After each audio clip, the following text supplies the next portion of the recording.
Welcome back to The Connected Musician! Once again, my name is Brad Balliett, and I'm a composer, bassoon player, teaching artist, and an alum of Ensemble Connect.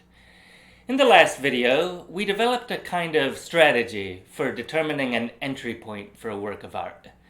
In that case, we were using a piece of visual art, and this week we'll be thinking about a piece of music.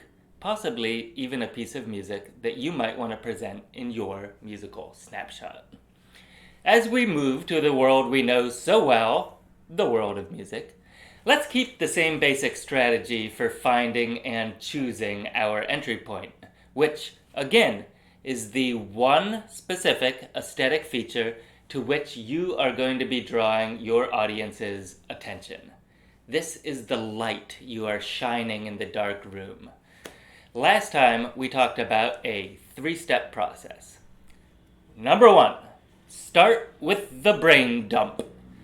I like to keep a running list of potential entry points on a dock in my computer, so if I ever feel stuck, I can kind of just scroll through and say, I hadn't thought about that entry point for this piece, but it may just work.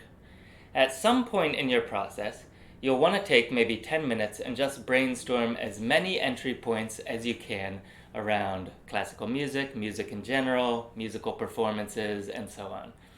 I'll get us started.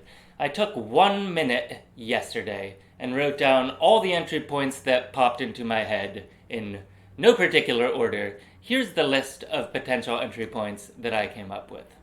Dynamics, orchestration, form, melody, the emotional arc, storytelling through music, meter, syncopation, dance, the offbeat, articulation, the personal circumstances of the composer, rhythm, tempo, harmony, chord sequence, skips and steps, melodic shape, surprise, humor, range.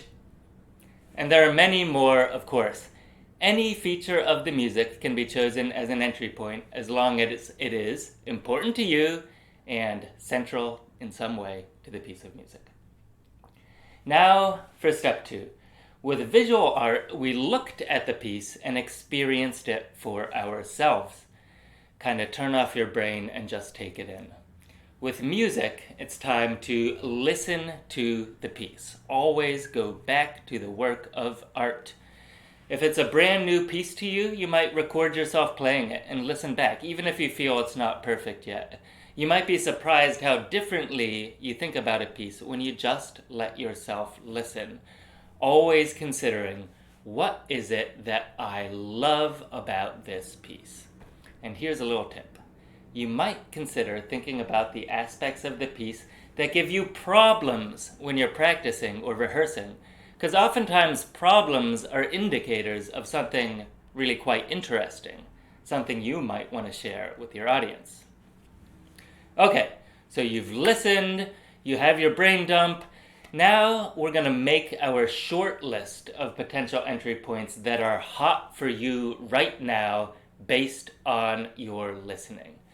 You might go to your brainstorm list and circle some to find them, or you might start a brand new list because, who knows, you might have been inspired from your listening.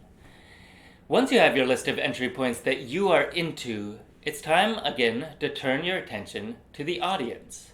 Of all your potential entry points, the ones that you love right now, which ones do you think you have a hunch will be interesting to that audience? And again, you're envisioning a very specific audience. Is it high schoolers during first period? Is it members of a community in a correctional setting? Is it your mom and dad?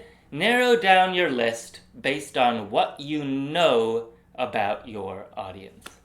And remember, check your work. When it comes time to settle on that one entry point that you're going to settle on, you should double check to make sure it is central to the piece of art. It shouldn't be something that would be very easy to miss, like a single surprising chord in a 14-minute piece. That's not going to work. Now, the last step is going to be to find a way to engage your audience through this entry point.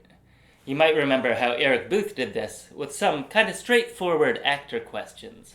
Remember, we want to be flying under the radar here. We're bringing people along with us by asking them to do things they're already good at and showing them that they're already capable of doing artistic things. So that engagement could take a lot of forms. It could be questions, games, activities, voting, suggestions from the audience, physical motions, and a lot of other stuff. We're going to be getting into that a little bit in the next segment.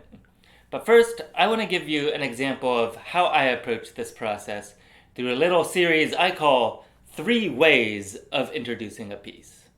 Basically, I'm going to share the same piece of music with you 3 times, and each one will have a different introduction, focusing on a different entry point. As you watch, I want you to mostly just enjoy and react to the questions I might ask, but also keep one eye and ear out for what entry point you think I might have in mind for each introduction. See you next time.